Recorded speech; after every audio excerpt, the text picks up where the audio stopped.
Hello, this is Alex, and this year I have last minute decided to try and participate in the Ethany's 31 Days of Tarot tag. This is the first year that I will be participating because the prior years I really didn't feel like I had anything much to say, and there were too many questions I wasn't going to be able to answer for lack of experience. So this will be the first for me. I'm very excited. I will be grouping questions. I will be doing several questions per video, mostly because I have a plan of packing up all of my tarot decks as soon as possible. I might explain why in a separate video. So I have to hurry basically and do all the prompts that need me to be showing several decks at a time. So I'm overcomplicating this. I'm gonna just jump right in. So the first question was, what tarot goodies did the holidays bring? So to this year, I was very lucky. I got quite a bit of money as a Christmas present, so that I was able to choose the gifts that I preferred. So I got 3 tarot decks and 1 oracle deck. So one of the tarot decks was the Lightseers Tarot. I'm just gonna show just a few cards per deck. So, and this is Lightseers Tarot by Chris Ann. I'm still very clumsy at this. I hope you don't mind.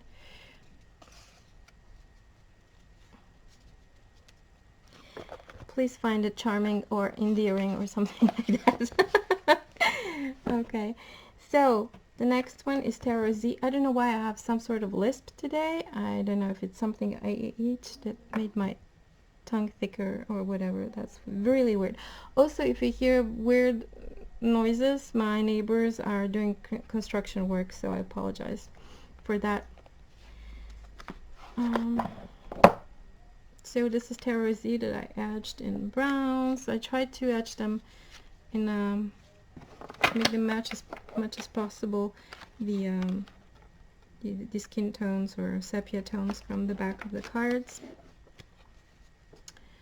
So here are a few cards from that deck. Both the Lightseers and Tarot Z, I find that they have very palpable energy coming out of them, like both artists. This one is, by the way, excuse me, made by Alejandro Colucci, and yeah, I didn't have time to work with any of these really, but so far I like them both. They're obviously very different in atmosphere, and yeah, it's good to have choice. The last one I got was the the Mystical Dream Tarot. I'm reading it upside down. This one I barely took a peek at the cards. I just wanted to make sure. Oh, and by the way, I love this drawer system. It's really nice, sturdy box. That's awesome. Yeah, I barely took a peek just to check that everything was okay in there, in case I needed to send it back otherwise. And because I'm going on a no-buy basically this year, and I'm gonna save some of the... This is totally washed out, sorry.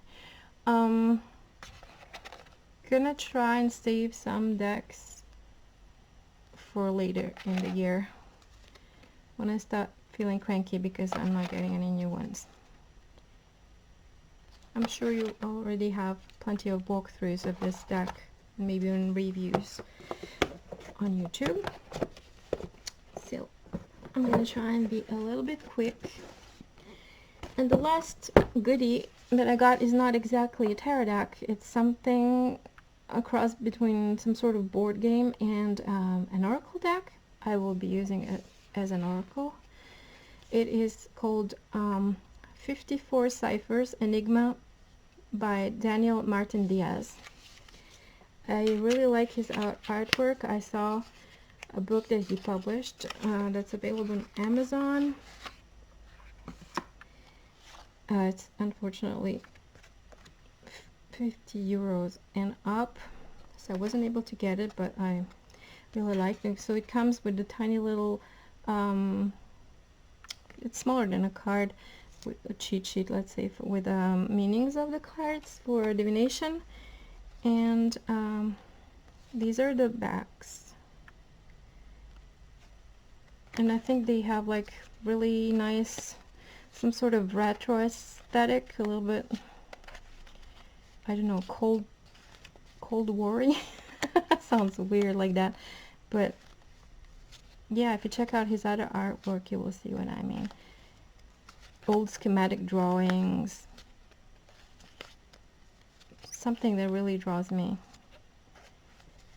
to his artwork. So yeah, this is quite inexpensive, and it's available on Amazon. So yeah, that was for the first questions, the tarot goodies that the holidays brought me.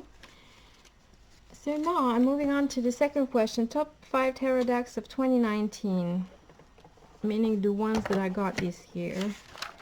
So I have to check out. Actually, I got about 8 decks this year, which is because I was kind of trying to be reasonable, and I only brought them down to 6. I'm a rebel anyway, and I will always be breaking rules. It's in my nature. It's not like I had a choice, right? So this is a Playful Heart Tarot.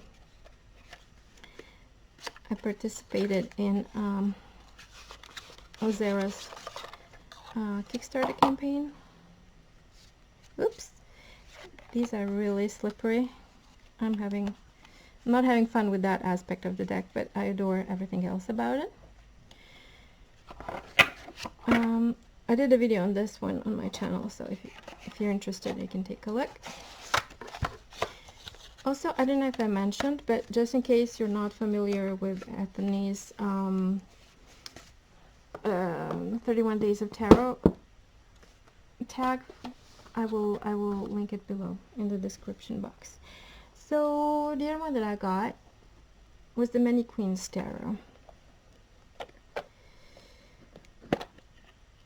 I have to admit that most of the decks I got this year, I didn't even take the time to really study them and work with them, which is really sad. And it's one of the reasons I'm going to go on a no-buy this year. I know everybody was during the depth year last year, but I was really not ready to do it last year. So I'm going to attempt something similar this year. So this is the Many Queens Tarot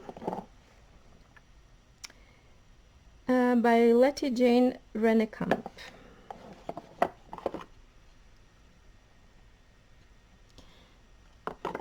Sorry for the bad lighting. I don't have much choice in this season, especially. I'm in the northern hemisphere. So another one of the my favorite decks I got in 2019 is Wayward Dark Tarot. I missed the Kickstarter campaign on this one, but I was able to get it on James's Etsy shop. So the name of the author and the artist, I hope it's here somewhere. Oh gosh.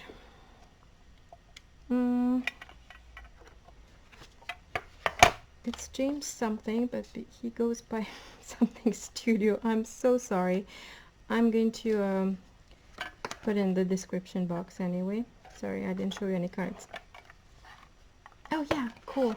Look, I found his cards. So his website is pixeloccult.com. His Instagram is also pixeloccult, and his name is James Brothwell. Maybe you can pause and read this. Anyway, I'm going to put it in the description box. This deck I edged also in some sort of dark greenish blue. It didn't come this way. This one is Thoth based, which I like. I'm accidentally more familiar with Rider-Waite-Smith, but I prefer the Thoth system, even though I have to bust open like 5 books anytime I try to work with Thoth, but that's why it's so fun. I'll never be done studying it. So what else do we have? Okay. Next up on my little list is a deck that I really find fascinating and very, very hard at the same time. The New Era Elements Tarot by Eleanor F. Piper, PhD. I think she has a PhD in psychology. Her deck is very contemporary, and that's why I edged it, I think, in bronze color. But it's wearing off a little bit. About this deck, it has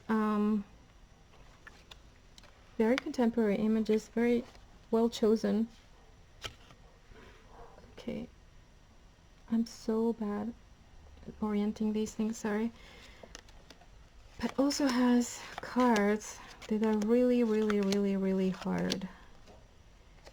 Like this one. They ring very true, but they're hard, and I just cannot. I love to read with this deck, but I cannot pull it out for just anybody, because if somebody's sensitive, like some images are really. It's upside down. I just want to find one. So if you're sensitive, maybe look away. Oh no, this one is a good one, not scary one. This one won me over. This one was the reason I actually got the deck in the first place. I think it's so relevant to the world we actually live in today. Okay, I'm gonna skip that horrible one. Yeah, this one. So if you're sensitive, look away. This 3 of Swords. 3 of Air. Grief. It's really hard hitting, but it's accurate, and I can read it intuitively, and I can add layers of what I've learned so far. And yeah, I really love it. And I have a friend, fortunately, I have a friend who likes me to read with that, so, but I know I cannot use it with just anybody. Next up is Venerable Winds Spirit Keepers Tarot, the Vitruvian edition. When I learned about the first edition, like, it was already sold out, and I was only a month late or something. I think the second edition sold out almost as quickly.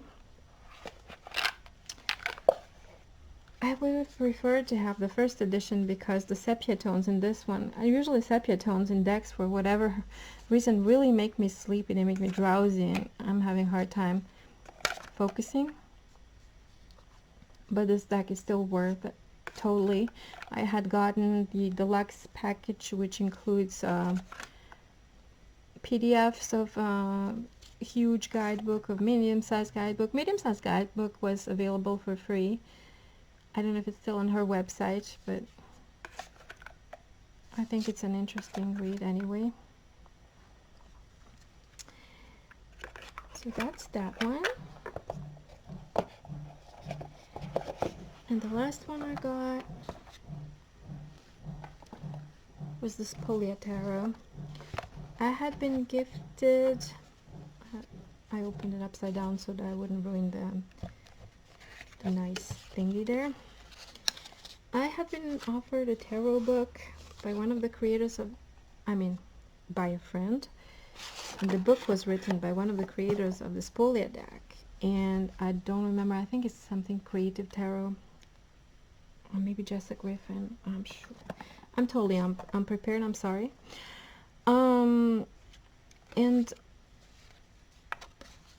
this deck has more than 78 cards. It also has the element cards and the astrological signs cards.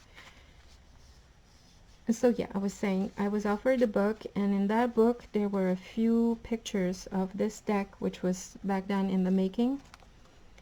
And I was very excited for it to come out. So this year I was finally able to get my hands on it. And guess what? I haven't worked with it yet.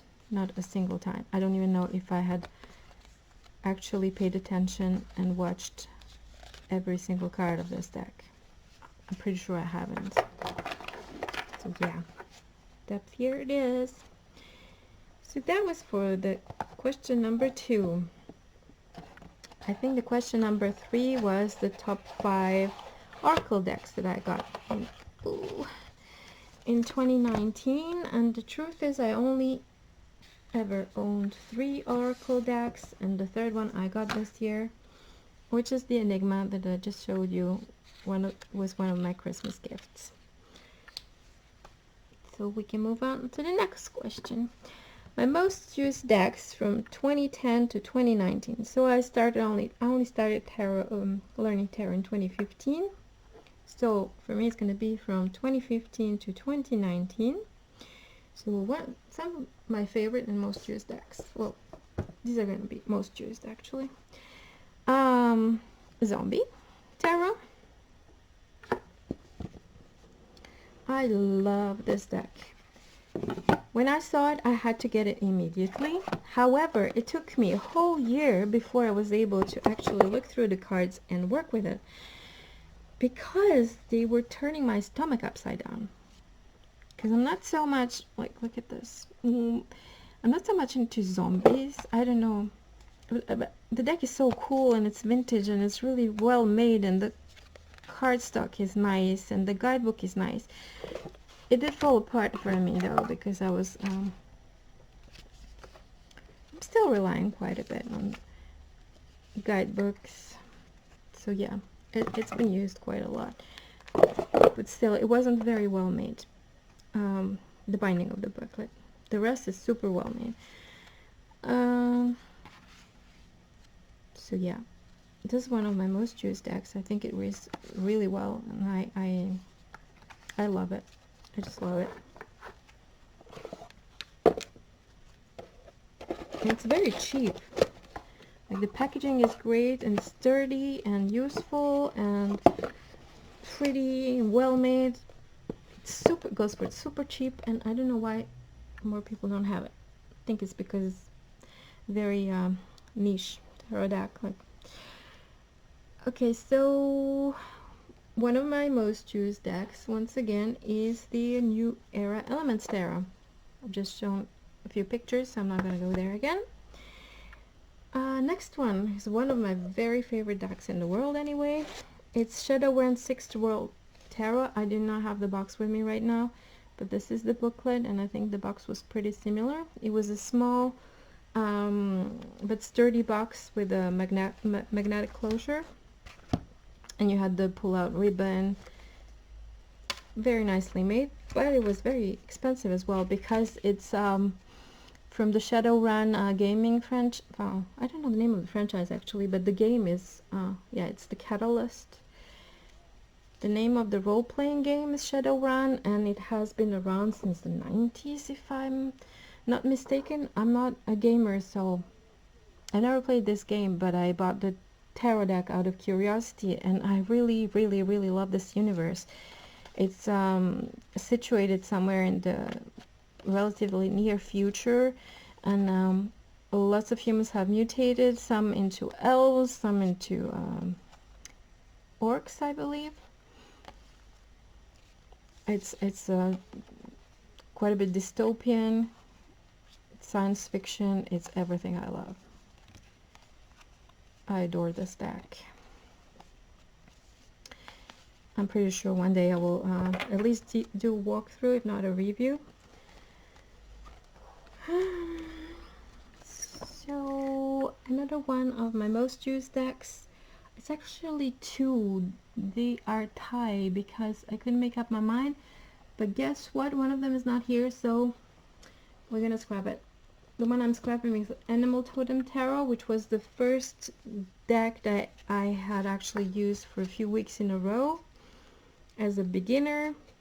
This first deck I had actually dove? No, I don't know how to speak English, sorry. Actually, that I had studied a little bit. I probably wouldn't be able to use it without a guidebook now, because I did not memorize the associations of animals. So this one is the second one that I was using consistently, one of the rare ones, by the way. The Medieval Scapini Tarot. I haven't used it in at least 2 years now, but I really liked it back then because it has lots of anachronisms, which are very funny. Like, I don't know if I can find one right now, but medieval obviously was situated in the Middle Ages, and then they were pictures where you have like a construction site with the cranes, or you have a traffic light. Am I gonna be able to find this?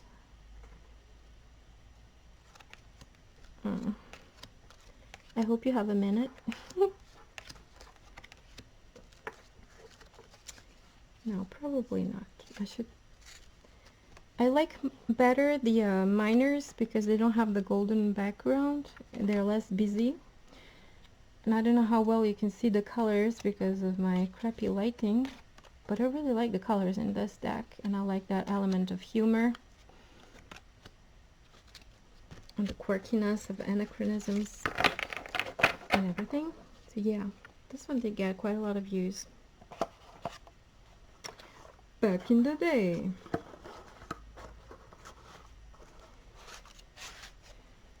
And oh, the last one is one of my very faves as well, which is the Phantasmagoric Theater Tarot.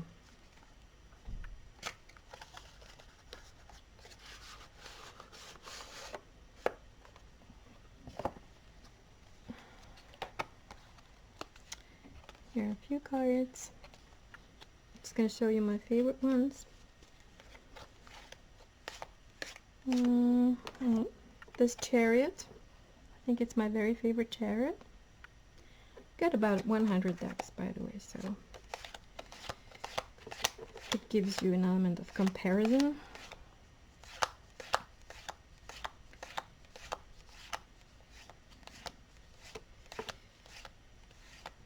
Where's my favorite card of all times?